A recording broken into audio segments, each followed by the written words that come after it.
Hi! Welcome to Andhra రుచులు. ఈరోజు నేను మా అరుణాచలం ఎక్స్‌పీరియన్స్ గురించి చెప్పబోతున్నాను.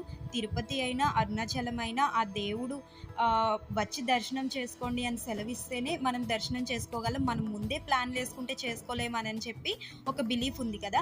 మేబీ వెంకటేశ్వర స్వామి, శివుడు ఒకేసారి మమ్మల్ని దర్శనం చేసుకోండి అని మమ్మల్ని పిలిచినట్టున్నారు. సో, మా తిరుపతి అండ్ అరుణాచలం ట్రిప్ దర్శనాలు బాగా జరిగాయి. సక్సెస్‌ఫుల్‌గా కంప్లీట్ అయ్యాయి. యాక్చువల్‌గా మా ప్లానింగ్ ఏంటంటే తిరుపతి వెళ్దామని. అక్కడ కళ్యాణం టికెట్స్ బుక్ చేసుకున్నామనమాట. సో, మెట్ల మార్గం ద్వారా శ్రీవారి మెట్ల మార్గం ద్వారా మేము కొండపైకి రీచ్ అయిపోయాము. మాకు 2 అవర్స్ 15 మినిట్స్ పట్టింది పైకెళ్ళడానికి. సో, కళ్యాణం 12కి అయితే మేము 12కే వెళ్ళాము. రిపోర్టింగ్ టైం 10 అంట. కళ్యాణం మిస్ అయింది. స్పెషల్ ఎంట్రీ ద్వారా మేము దర్శనం చేసుకొని వచ్చేసాము. రెస్ట్ తీసుకున్న తర్వాత అరుణాచలం వెళ్దామని అన్నారు. ఓకే, వెళ్దామని చెప్పి ఈవినింగ్ 5కి 5:30కి అలా స్టార్ట్ అయిపోయామన్నమాట. స్టార్ట్ అయిన తర్వాత మిడ్‌నైట్ 1:30కి రీచ్ అయిపోయాం.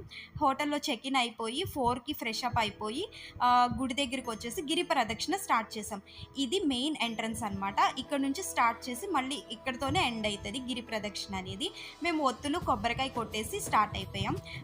వెళ్ళే దారిలో ఇలా మ్యాపింగ్స్ పెడతారనమాట. మ్యాపింగ్స్ ఏంటంటే మనకి ఎంత దూరం వచ్చాము ఏంటని తెలుస్తూ ఉంటుంది. 10 శివలింగాలు ఉన్నాయి అనమాట. ఆ 10 శివలింగాలు దర్శనం చేసుకున్న తర్వాత మెయిన్ గర్భగుడిలో ఉండేది 11ది అనమాట. ఇది కనపడేది మోక్ష మార్గం అనమాట. లాస్ట్కి వచ్చేసరికి ఈ మోక్ష మార్గం నుంచి బయటకు వస్తే మనకి మోక్షం కలుగుతుంది, సర్వరోగాలు నివారణ అవుతాయి అని చెప్పి ఒక బిలీఫ్.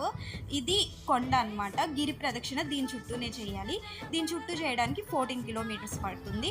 అండ్ మాకు వచ్చేసి 6 అవర్స్ టైం పట్టింది. 5కి స్టార్ట్ అయితే 10:30 11కి రీచ్ అయిపోయాము. నా సలహా ఏంటంటే ఎవరైనా గిరి ప్రదక్షిణ స్టార్ట్ చేయాలనుకునే వాళ్ళు ఎర్లీ మార్నింగ్ 2కి 3కి అలా స్టార్ట్ చేయండి. లేకపోతే ఈవినింగ్ టైం 5కి 6కి అలా స్టార్ట్ చేయండి. ఎండ లేని టైం చూసి. మాకు తెలియక మేము 5కి స్టార్ట్ చేసేసరికి 9కి 9:30 వరకు బాగానే ఉంది. ఆ తర్వాత 1 అవర్ 1.5 అవర్ ఆ ఎండలో చాలా ఇబ్బంది పడ్డామన్నమాట. టెంపుల్కి రీచ్ అయ్యేసరికి 6 అవర్స్ పట్టింది. టెంపుల్ బ్యాక్ సైడ్కి రీచ్ అయిపోయాము. అక్కడ 50 రూపీస్ దర్శనం ఉంటే ఆ లైన్లో మేము 4 అవర్స్ నిలబడ్డాము దర్శనం చేసుకోవడానికి.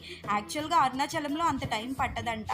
వీకెండ్ ప్రభావమో లేకపోతే సమ్మర్ హాలిడేస్ ప్రభావమో తెలియదు కానీ చాలా టైం పట్టింది దర్శనం అవడానికి. 4 అవర్స్ పట్టింది.